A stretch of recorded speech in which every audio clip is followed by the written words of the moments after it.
Se perdemos a floresta, perdemos principalmente a nossa fonte de vida de viver. This indigenous community is using media to protect their home in the Amazon rainforest. No 1º de janeiro de 2019, tivemos a primeira invasão próximo à aldeia onde minha filha mora, onde os invasores ameaçou entrar dentro do território. Batati Uru-eu-wau-wau is the leader of the Uru-eu-wau-wau indigenous community in Brazil's Amazon rainforest. What he's describing is something his community sees every day as it fights to protect its ancestral homeland, the Amazon, and the planet. É ter lucro, vamos dizer assim, mas o que eu fico pensando, o que eu sempre falo também, do que adianta ter muito gado se não tem água? Do que adianta se ter muito plantação de soja, milho, trigo, essas coisas, se não tem água para irrigar?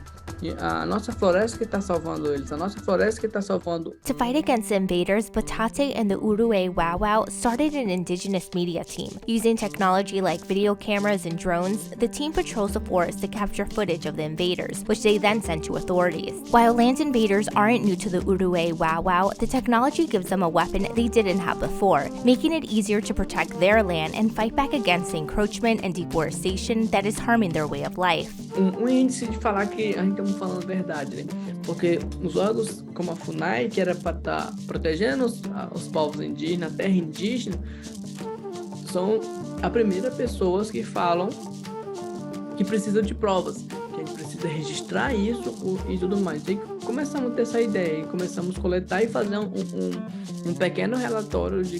Batate says the aim of the media team is to bring a sense of peace to his community. Meu objetivo é proteger o meu território mesmo.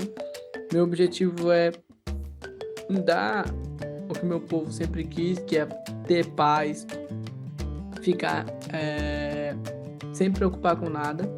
E no futuro eu espero que a gente possa ter bastante paz, vamos dizer, porque a gente sabe que das ameaças que a gente vem sofrendo, sem invasão dentro do nosso território. Batate hopes that the recent election of Luiz Inácio Lula da Silva, who took over leadership of Brazil on January 1st, 2023, will bring back the indigenous rights that previous president Jair Bolsonaro took away. E talvez com esse atual governo tudo possa mudar e que possamos ter nosso território novamente em pé, nosso território sem desmatamento, sem invasão. You can learn more about the Uru-eu-wau-wau's work and their fight against land invaders by watching The Territory, streaming now on Disney+.